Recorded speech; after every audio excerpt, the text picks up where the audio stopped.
Donc, on accueille Yves-François Blanchet, chef du Bloc québécois. C'est un honneur pour nous, c'est un honneur pour vous. Accueillez-le avec tout l'amour dont vous êtes capable de faire preuve. Bonjour, Monsieur Blanchet. Bien, bonjour. Bonjour, Ah, Monsieur Blanchet, vous allez bien? Je vais fort bien. Le son fonctionne bien. Je pense que oui, Nando. la C'est qualité est excellente, votre voix est claire, c'est toujours un plaisir de l'entendre. Ben, une voix parfait. radiophonique. Ouais, vraiment. Vous m'envoyez ravi, mes chers amis. Ben, merci d'avoir accepté notre invitation, d'abord et avant tout. Donc, je ne sais pas à quel point vous avez été mis au courant de la situation, mais on fait un 30 heures, un marathon de 30 heures pour célébrer, à notre façon, les 30 ans du référendum de 1995. Ce qu'on essaie de faire durant ce 30 heures-là, c'est que la journée d'hier était surtout consacrée à l'histoire. Donc, comment nous percevons, nous qui n'avons pas connu le référendum, eh bien, ce pan de notre histoire. Et là, aujourd'hui, tranquillement, on va faire la transition vers l'avenir et vous allez être un acteur majeur, c'est assez évident pour nous, lors de ce troisième référendum-là. Me Donc, faire dire que je vais être un acteur majeur de l'avenir par quelqu'un dans vingtaine, c'est toujours particulier, mais je le prends avec plaisir. prenez-le parce que vous le méritez. Je pense que vous allez jouer un rôle central dans notre avenir, c'est évident. Vous avez la position que vous avez, c'est d'être chef du Bloc québécois, donc représentant des intérêts du Québec à Ottawa. Et là, on va aller dans le dur du sujet, mais avant, juste pour faire une transition douce, quels sont les souvenirs que vous avez de 95, de votre expérience du référendum? Ils sont assez limités parce que j'avais été actif en politique de 87 à 89 jusqu'à la première élection d'un gouvernement, pas l'élection, mais la, la première élection par M. Parizeau, avant qu'il prenne le pouvoir en 1994. Mais je n'étais plus actif rendu en 95. J'avais démarré ma compagnie de production. La carrière de plusieurs artistes était déjà pas mal enclenchée, dont celle d'Éric Lapointe, qui est un militant indépendantiste de longue date aussi. Et on était je pense que c'était au Medley que ça s'était fait, ce soir-là, le soir de 1995, où on était dans l'enthousiasme, jusqu'à ce que on commence et je commence à réaliser que les chiffres de certaines régions du Québec n'étaient pas entrés et peut-être que notre avance était trop serrée. Donc, ça finit dans une certaine tristesse. C'est le souvenir que j'en ai. Évidemment, il y a tout l'environnement politique média par la suite, mais vous le connaissez comme moi. Et les années suivantes où le fédéral s'est introduit avec notre propre argent dans des initiatives de soutien aux arts et à la culture qui avaient pour but d'assujettir l'appareil culturel et artistique à du financement fédéral pour que des initiatives comme les arts, les artistes pour la souveraineté de 1995 ne puissent plus avoir la même portée. Ça a largement fonctionné, là, parce qu'il y a beaucoup de gens Hmm. qui, par la suite, sont devenus beaucoup plus discrets. Je pense que ça ne devrait jamais être le cas. Les artistes, c'est l'âme d'un peuple, c'est le miroir d'un peuple. Fait que quand les artistes commencent à se taire, qu'est-ce que ça dit à l'ensemble de la population? Je pense qu'il y a un certain retour, mais les artistes en général ont plus la visibilité qu'ils ont déjà eu. Les façons de se faire voir et connaître par un artiste, c'est pas ce que c'était, ça va pas bien. Mais c'est à cette époque-là que le fédéral a commencé à vouloir mettre des drapeaux du Canada sur les disques québécois et que les artistes québécois ont été plus timides dans leurs expressions. Sur l'environnement, il n'y a pas de problème, évidemment. C'est une complaisance facile, mais sur l'enjeu de l'indépendance, c'était autre chose. Quand vous dites que vous étiez présent au medley, est-ce que c'était justement la soirée au lancement des colocs? Oui, Comment avez-vous vécu ça là-bas? C'était, j'imagine, c'était assez l'atmosphère. euphorique. Pendant longtemps, c'est assez euphorique. Et je voulais dire, c'était pas la. Tu sais, il y a eu des périodes dont moi j'ai connu la fin, où on pouvait mettre 10 000 Québécois dans une salle. Là, c'était moins le cas. C'était de plus en plus difficile. C'était pas le même type de mobilisation. Il y a eu durant la campagne. Mais le soir, pour le résultat de la salle, du référendum, je trouvais que la salle était petite, là. Mais, euh, mais c'était très euphorique. Il y avait de l'enthousiasme. Il y avait du drapeau qui s'agitait dans cette salle-là, là. Et vous l'avez vu dans les documents historiques comme moi, là. Absolument. Euh, C'est une position particulière, en tout cas, je peux l'imaginer, là, sans me mettre à votre place, d'être dans les souliers de Lucien Bouchard à l'approche d'un référendum. Donc, chef du Bloc québécois, vous avez un rôle à jouer dans le référendum, mais en tout cas, vous me contredirez, là, n'hésitez pas, mais en même temps, vous êtes normalement pas le leader du camp souverainiste à l'intérieur de la province. En fait, quel rôle vous voyez-vous jouer justement dans un référendum à venir ou dans l'indépendance du Québec de façon générale, là? Dans le contexte où les médias ont voulu alimenter une rhétorique d'incertitude dans la relation entre le Bloc québécois et le Parti québécois, récemment, j'ai fait un discours à Québec que mon ami Pascal Bérubé se plaît à appeler le discours de Québec, où je disais simplement, je suis un militant péquiste. Tous les députés du Bloc sont des militants péquistes. Tous les militants du Bloc sont des militants péquistes. Nous sommes deux organes, oui, distincts et différents, avec un même objectif. Mais il est vrai que même si ce sont deux organes indépendants l'un de l'autre, c'est celui de Québec qui a la prérogative quant à la manière de réaliser ou d'accéder ou d'approcher, d'aller vers la souveraineté du Québec. Ça relève essentiellement du chef du Parti québécois, et c'est Paul. Donc, Paul va déterminer le moment du référendum. L'Assemblée nationale du Québec va déterminer la question du référendum. Peut-être certaines règles qui ne sont pas déjà prescrites à l'intérieur de la loi en vue de la tenue d'un référendum, et va nous demander demain, dans un mois, dans un an, dans 3 ans, et tous ces moments-là, une forme d'aide. Et le référendum ne commence pas au moment où on le déclenche, il commence aujourd'hui, il a commencé hier, il n'a jamais cessé. Et nous sommes, nous, au Bloc québécois, disponibles pour fournir l'aide et le soutien qui sont requis à l'intérieur, bien sûr, des règles de la Chambre des communes ou de l'Assemblée nationale du Québec. Mais l'aide soumise, l'aide demandée sera offerte avec plaisir, avec enthousiasme.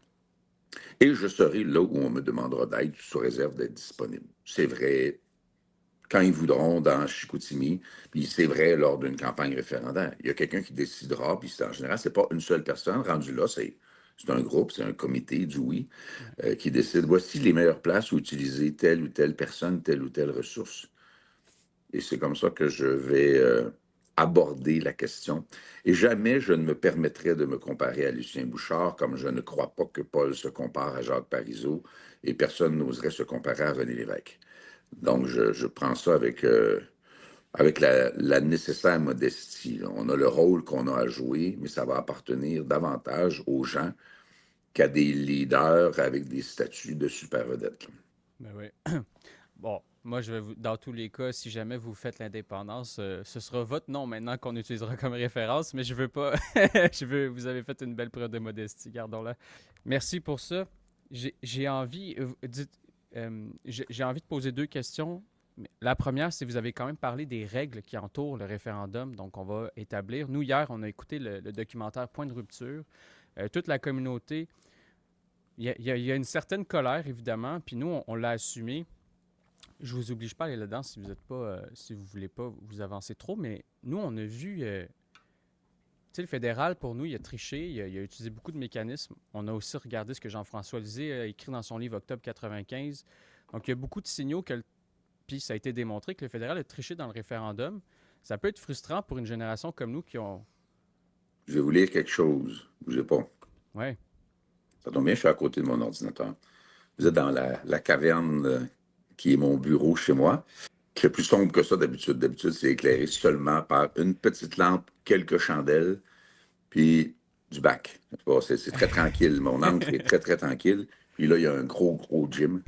C'est mon sous-sol. Mais ça me permet d'aller dans mes réseaux sociaux et de vous lire quelque chose. Je vais vous économiser les messages d'insultes.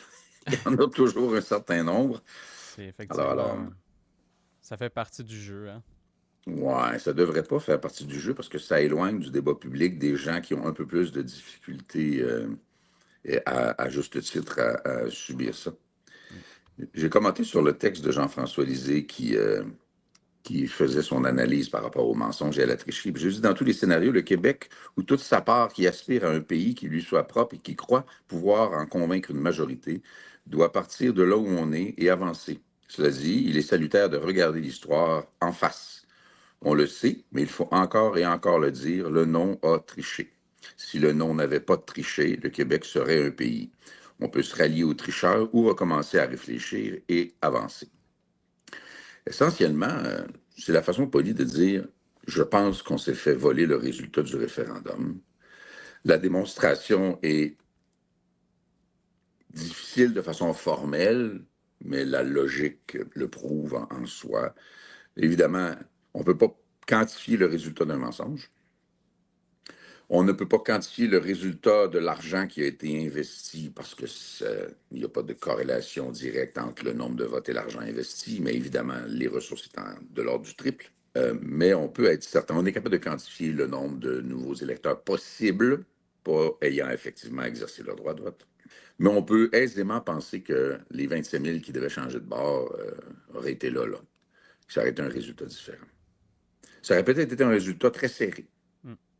Et c'est amusant que dans le mouvement ou dans l'interprétation qu'en font certains adversaires, eux, d'avoir gagné un référendum par 50% plus 1, c'est correct.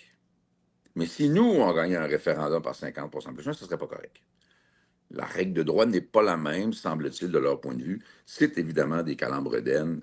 Les fariboles de Stéphane Dion risqueraient de ne pas survivre nécessairement à la réalité. Et la souveraineté d'un pays ne se demande pas à celui auquel il appartenait avant, elle se prend. On dit, ben, tu peux dire que dans ta juridiction, tu n'es pas d'accord, mais on ne reconnaît plus ta juridiction. Et moi, je suis assez optimiste sur le fait que rapidement, les Américains appelleraient et diraient au premier ministre du Canada ou à la première ministre du Canada, en ligne tes flûtes, on ne veut pas de désordre de l'autre côté de la frontière nord. Et que dans la foulée, le ou la première ministre du Canada appellerait et dirait OK, on va se parler. Et par la suite, ce serait la France, l'Europe. Cela dit, ça demande un énorme niveau de préparation. Moi, je le fais beaucoup. Là. Je fais le tour des ambassadeurs influents sur une base très régulière à Ottawa. Je me déplace un peu, sauf que la Chambre des communes ne couvre aucun déplacement vers l'Europe, seulement vers Washington ou, je crois, New York. Oui, ça compte, c'est important, Washington, New York, mais les autres juridictions dont on voudra avoir une reconnaissance sont plus difficiles à toucher. Donc, les règles seront celles qu'on se donnera nous-mêmes. La reconnaissance doit venir de nous. Une fois qu'on sait qu'on s'est fait avoir, ça ne doit pas nous... On ne gagnera pas le prochain référendum en disant qu'on s'est fait voler celui d'avant. Non. Ce n'est pas un argument. L'argument, c'est l'ensemble de la rhétorique qu'on doit développer au cours des prochaines années pour qu'au moment qui sera décidé par le comité et essentiellement a priori par Paul Saint-Pierre Plamondon, pour qu'on soit dans le bon état d'esprit pour gagner pour des raisons positives qui interpellent une génération qui n'était pas là, qui n'était même pas là en 1995, quand même. Là. Puis il faut recommencer à parler de notre histoire, ça restera toujours pertinent parce que malheureusement, pour énormément de jeunes, René Lévesque, c'est une photo en noir et blanc dans un livre d'histoire qu'on n'enseigne plus. Les gens ne savent pas jusqu'à quel point, avec ses défauts et ses qualités, puis il faut se transposer en 1976 jusqu'à 85, puis 87 quand il est décédé. Même chose pour M. Parizeau, là, on se transpose dans l'histoire. On ne peut pas prendre la progression des valeurs qui a existé depuis l'époque de ces hommes-là, puis les leur appliquer en disant « Oui, mais tu n'appliquais pas les valeurs de 2025. » Ils ne connaissaient pas. Hein? C'était des hommes très, très progressistes. M. Lévesque était révolutionnaire à cet égard-là. Les gens doivent connaître les héros québécois comme ils connaissent les héros étrangers. C'est pas parce que nos héros n'ont pas progressé par les armes puis qu'ils portent pas une cape que c'est moins des héros pour ça. C'est même plus des héros pour ça. Des héros qui en sont sans avoir tué personne. C'est pas si pire. Êtes-vous confiant pour le prochain référendum, considérant la fraude probable que le gouvernement fédéral a commis en 1995? Prenons pour acquis que le fédéral ne fera pas de cadeau. Prenons pour acquis que, sous réserve que nous, on sera plus prudents, on va veiller au grain, prenons pour acquis qu'ils vont essayer. Là. La réponse à ça, c'est non seulement de les surveiller, mais c'est d'aller chercher une marge telle que la fraude ne pourrait pas l'avoir acquise. Et ça, ça se gagne chaque jour un peu. Mais il faut que l'enthousiasme, la capacité de convaincre et sortir du débat sur le moment pour avoir un débat sur le pourquoi. Puis dans une certaine mesure sur le comment au sens de mise en place et mise en œuvre, avec la diversité d'opinions exprimées dans le cadre du débat que Paul encourageait lui-même dans son entrevue au Devoir. Moi, je pense qu'on a toutes les raisons, compte tenu de la modernité de la société québécoise, compte tenu de la scolarisation de la société québécoise, et aussi compte tenu du fait que les jeunes, je pense, ne se reconnaissent pas dans un Canada banquier, financier, pétrolier, dont tout le monde sait très bien qu'on en fasse le premier paramètre ou pas de notre décision, que c'est un Canada qui ne s'intéresse pas au Québec, n'aime pas le Québec et trouve que le Québec est un emmerdement. Dans leur vie, là, j'imagine déjà les Pablo Rodriguez et les ci et les ça commencent à dire ah non, je suis québécois. C'est vrai, ils le sont, tout le monde est québécois, que tu votes oui, que tu votes non, que tu t'abstiennes, t'es québécois pareil. Mais ça dérange le conquis ça dérange le conquérant que le conquis s'obstine à ne pas l'être. Et ça va rester vrai.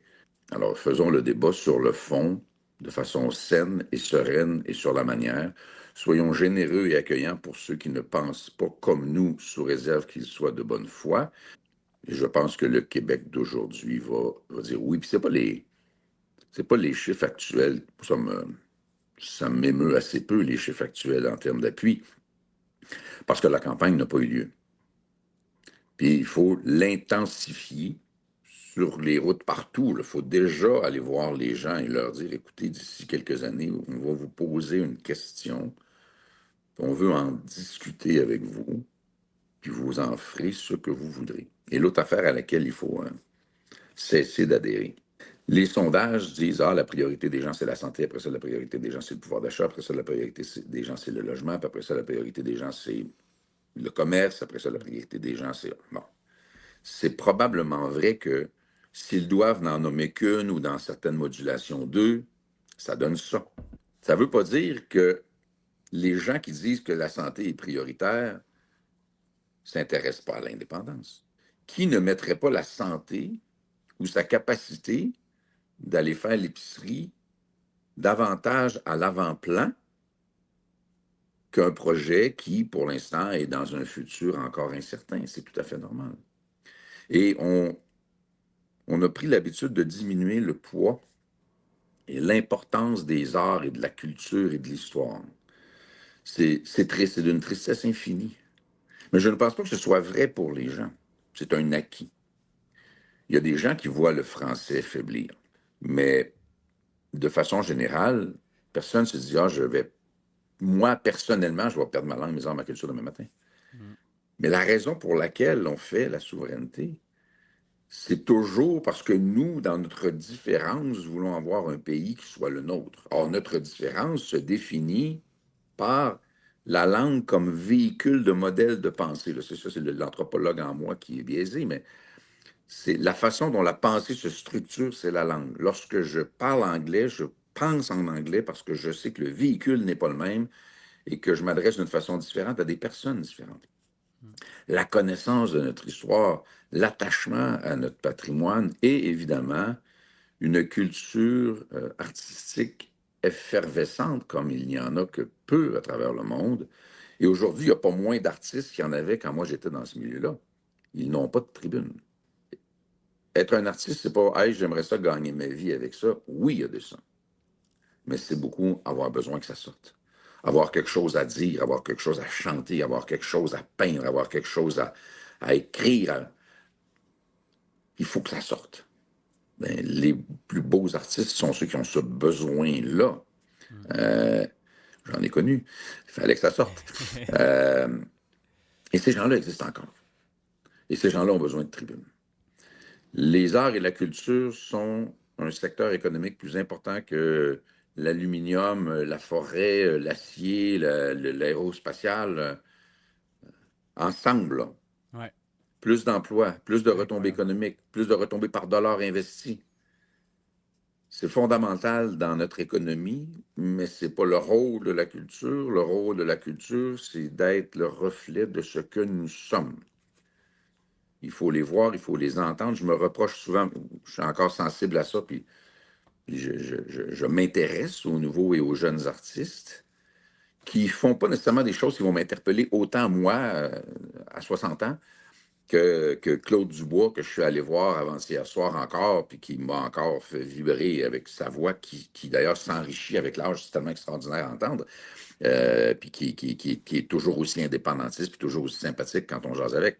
Ben, il faut que ces jeunes artistes-là qui sont aussi nombreux, qui ont envie puis qui ont besoin de s'exprimer, il faut qu'on leur donne des tribunes. Ça va coûter quelque chose, mais ça va coûter tellement moins cher qu'un fiasco comme Nordvolt.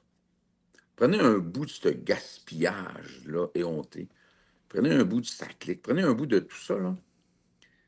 Et vous pouvez monter un système de soutien, de diffusion, de visibilité, de contact entre les artistes et la population qui va coûter bien peu cher et qui va changer leur vie et, dans une certaine mesure, changer la nôtre. Excusez pour le pitch, là, mais ça, c'est sûr que pour moi, Non, mais on le ça sent que m'interpelle. c'est. Ouais, on sent que c'est quelque chose qui vous touche énormément. Puis je pense que ce qui est. En tout cas, vous avez dit beaucoup de choses intéressantes. Puis j'en prendrais 2 heures de plus. Mais ce que vous dites là, je trouve que c'est vraiment intéressant parce que vous revenez finalement au fondamental. Puis nous, on en parle tout le temps. Tu sais, c'est qui on est. Puis pourquoi est-ce qu'on accepterait que d'autres personnes décident à notre place? Puis la culture, c'est le vecteur de ça, c'est qui on est. C'est une manifestation de qui on est collectivement. Il y a du monde qui arrive à prendre toute cette matière-là, puis en faire quelque chose de beau, quelque chose qui vient nous chercher tous ensemble. Puis c'est magnifique, le rôle est fondamental.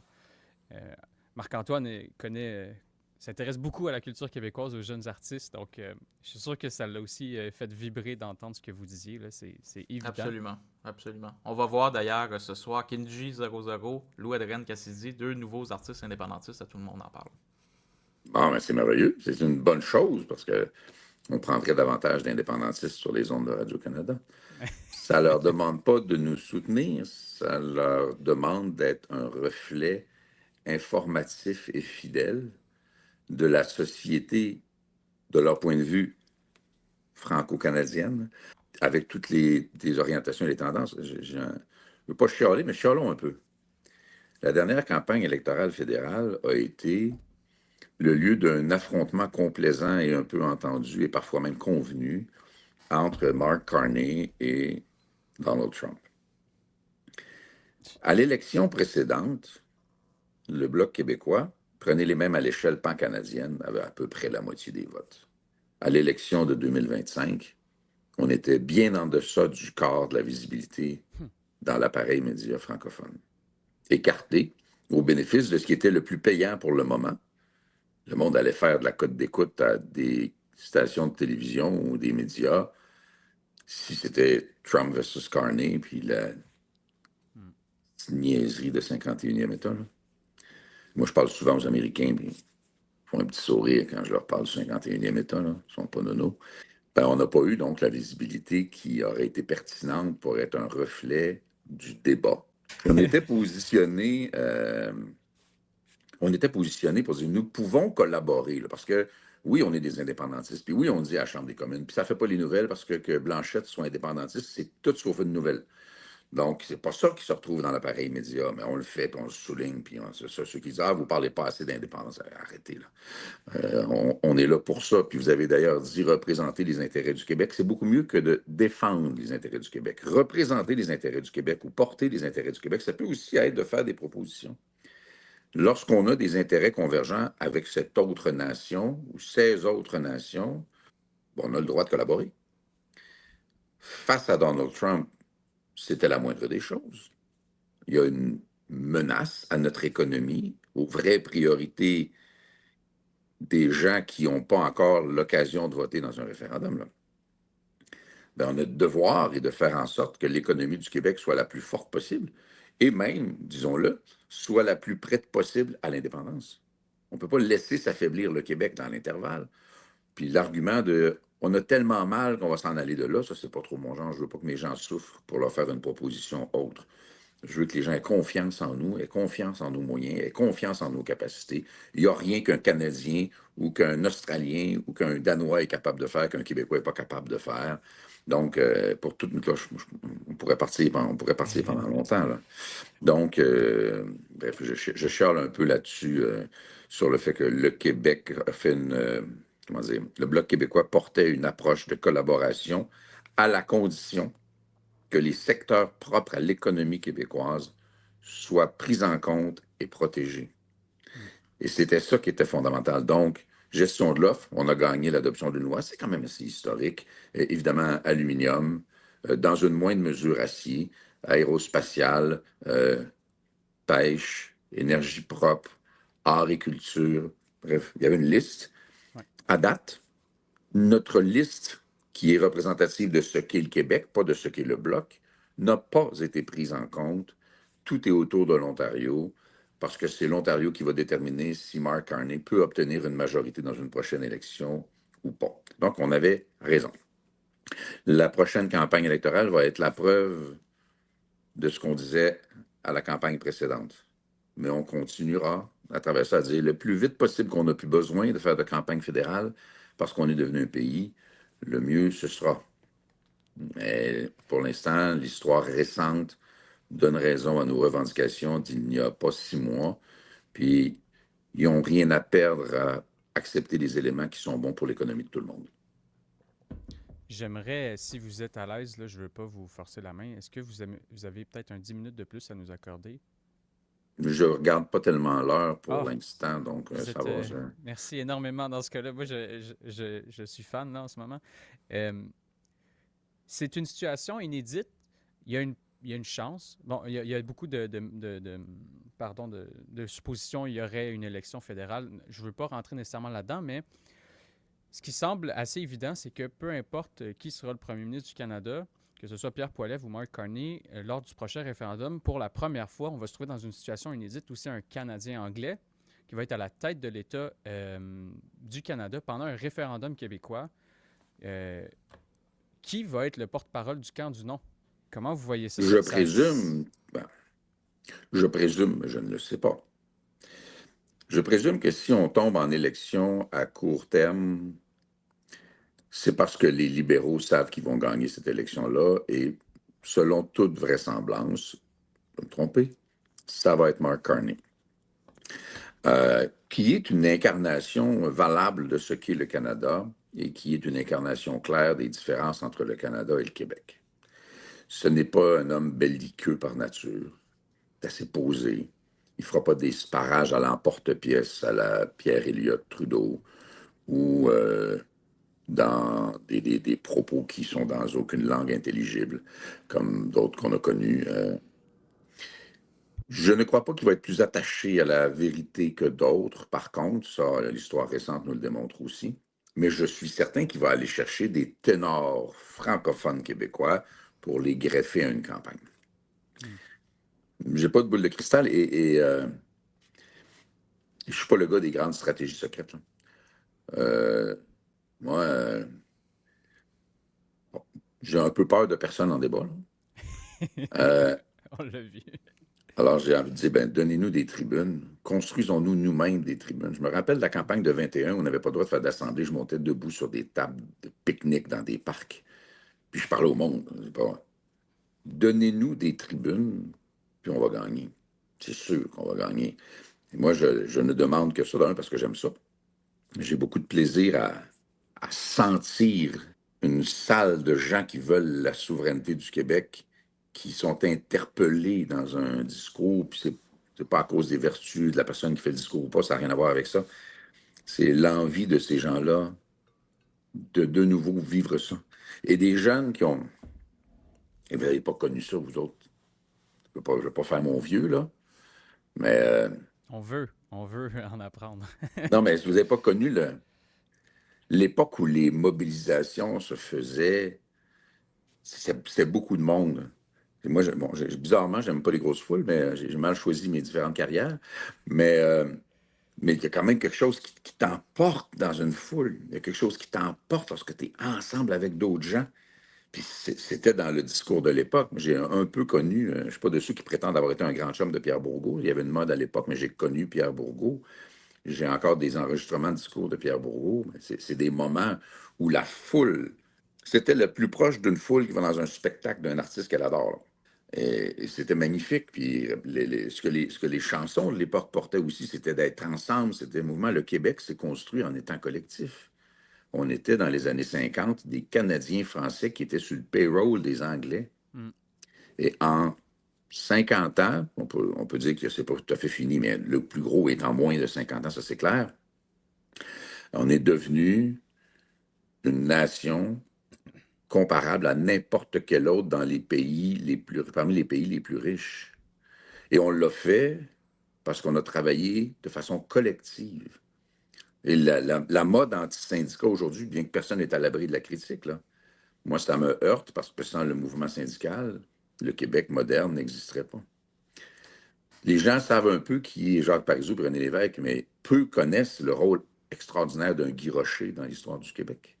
Mais c'est l'époque où on s'est donné des outils collectifs. La nationalisation des moyens de production d'hydroélectricité par René Lévesque, c'est le premier outil économique collectif que les Québécois, qui étaient des Canadiens français et qui sont devenus des Québécois, c'est le premier outil qu'on s'est donné.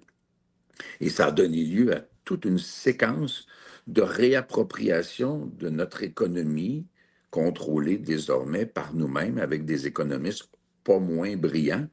Moi, dans mon équipe, j'ai eu, puis on est encore proche, un Alain Terrien, j'ai un Jean-Denis Garon dans l'équipe, j'ai des gens qui sont des économistes exceptionnels autour de nous. Puis on a des compétences qui se comparent sans équivoque à celles de n'importe qui dans le monde, avec des capacités entrepreneuriales extraordinaires, des entreprises emblématiques. On est devenu ça, mais on s'est donné collectivement ces outils-là.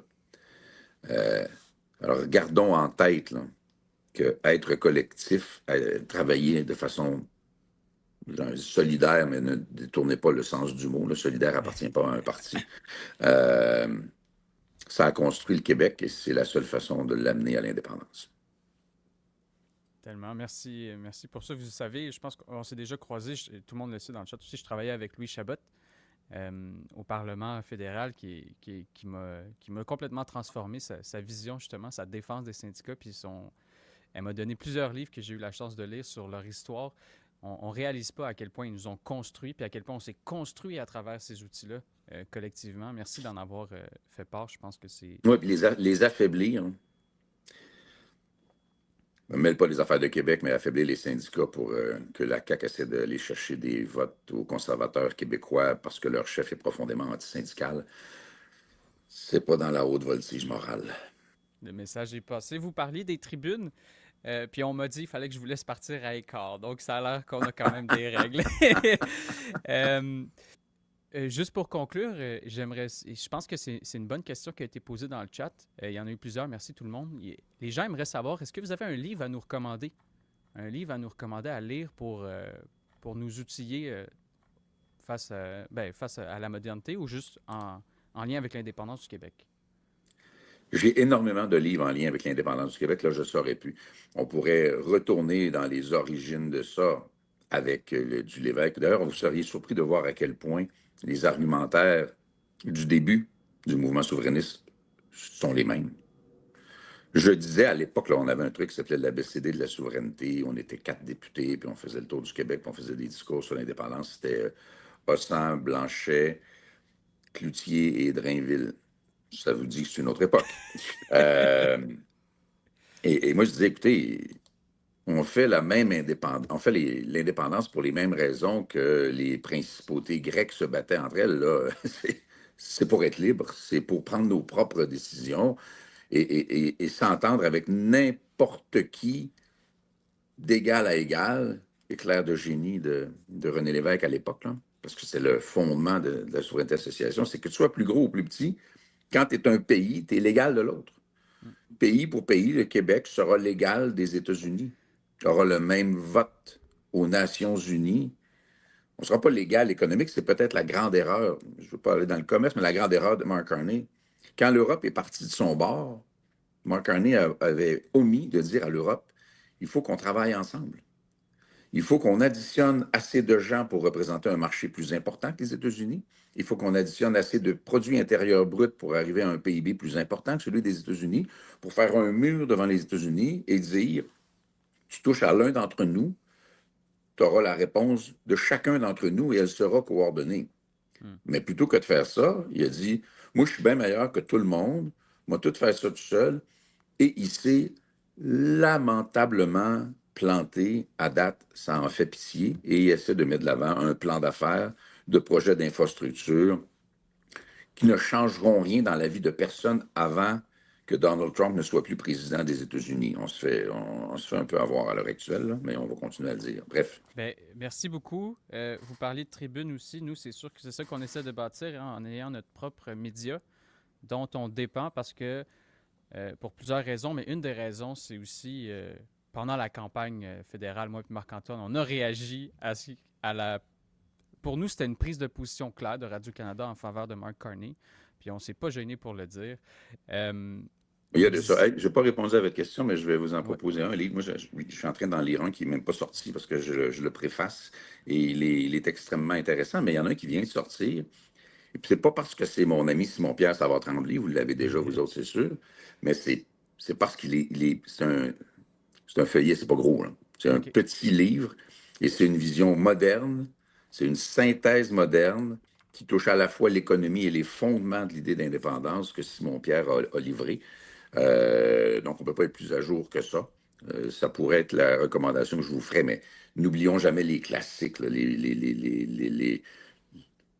l'autobiographie de René Lévesque, c'est quelque chose à lire pour comprendre, ou la mécanique intérieure qu'une Martine Tremblay a racontée, ou les ouvrages de Jacques Parizeau sur la souveraineté, ou ben, il y en a à l'infini des publications qui sont pertinentes. Bon, ça, c'est celle que je vous recommanderais puisque vous m'en avez demandé une. Libre en Amérique de Libre Simon-Pierre en Amérique, oui. Savard-Tremblay. Ouais, excellent. Je pense même, en tout cas, je ne veux pas m'avancer trop, sinon je vais me faire taper ses doigts. Puis pour conclure, hier, on a commencé avec un rappel historique de ce qui s'est passé donc au Québec, pourquoi on en est là aujourd'hui. Puis vous disiez plutôt dans la conversation que les raisons restent les mêmes que les Grecs. J'ai ressorti donc des extraits de Louis-Joseph Papineau qui en 1822 dit déjà exactement ce qu'on dit aujourd'hui. Ah non, Donc, mais j'en doute même pas. il y a Il y avait des, 200 ans. il y avait des trucs plus modernes qu'on le pense à cette époque-là. Il y a des trucs moins, mais encore là, on ne peut pas demander aux gens du début du 19e siècle d'avoir les valeurs des gens du début du 21e siècle.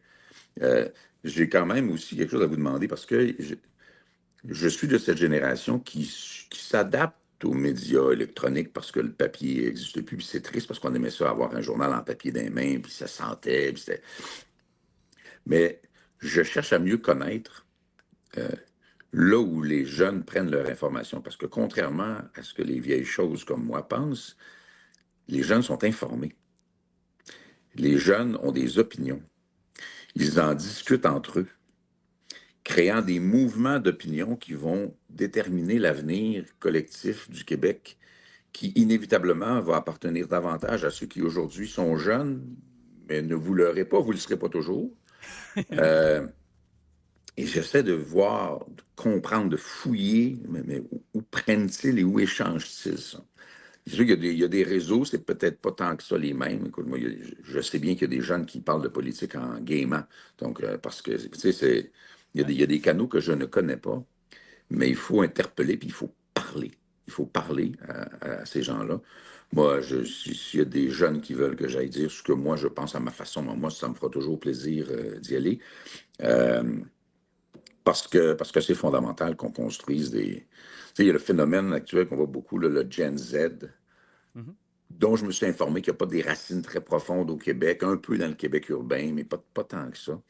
Euh, qui a la qualité d'avoir une génération qui s'exprime et qui développe des valeurs un peu convergentes ou qui, collectivement, a renversé un président à Madagascar, fait la même chose au Népal, sont en train de débranler un peu la société marocaine sans mettre au défi, par contre, le roi Mohamed VI. Bon, il y a quelque chose de très vertueux là-dedans. Et il y a un petit danger, c'est qu'on se définit sur une base de génération les uns contre les autres, plutôt que de définir comme une base, sur une base de nation avec beaucoup en commun. capable de construire quelque chose où il devrait y avoir une place pour les jeunes. Et moi, j'insiste beaucoup chez nous. L'accès à la propriété, c'est un enjeu d'économie, mais c'est pas ça le but. Moi, j'ai mon fils qui est professeur de cégep et qui me dit, c'est Page, je pourrais pas m'acheter de maison.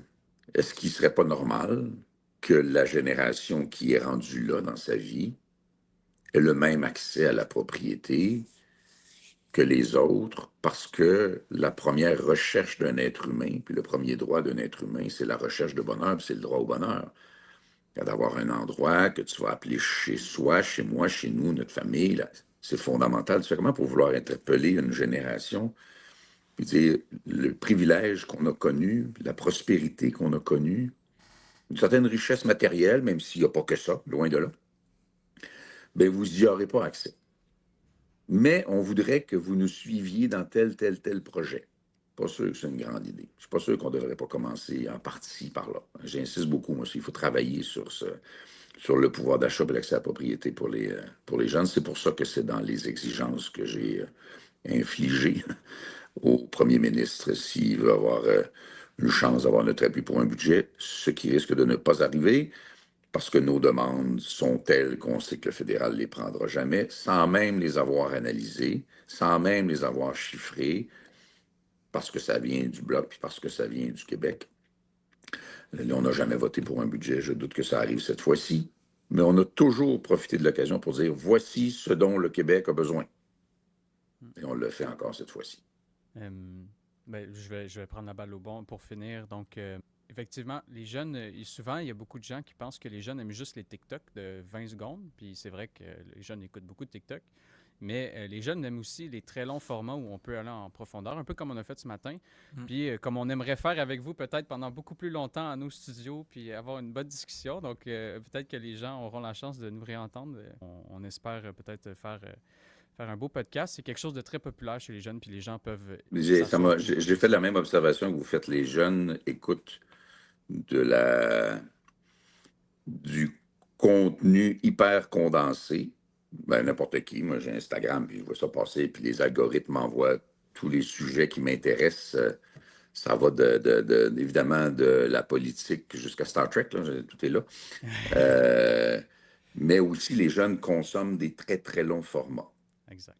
Donc, avec une profondeur de contenu qu'on ne retrouve même pas dans la plupart des médias contemporains, parce que l'époque des grandes entrevues puis des sujets très, très fouillés et révolus, c'est devenu de plus en plus rare. Mais il y a ça, mais je veux mieux connaître tout ça, en effet. Puis, pour ce qui est de le refaire, c'est rare que je prenne des engagements qui durent plus que 45 minutes, parce que pour un engagement de 45 minutes qui va être extrêmement intéressant comme le vôtre, je vais me retrouver dans des affaires complètement insignifiantes des fois, puis je suis quand même pogné pour être là 45 minutes. Fait que j'aime mieux prendre une demi-heure puis défoncer. Beaucoup, M. Blanchet, d'avoir pris le temps ce matin avec nous. On vous retiendra pas plus longtemps, mais je pense que c'est très apprécié. Je voyais beaucoup de commentaires défiler sous mes yeux. Les gens ont vraiment apprécié votre présence ce matin. Ben, ça a été un plaisir, puis ça me fera plaisir d'en faire d'autres. Maintenant, je sais à qui j'ai affaire.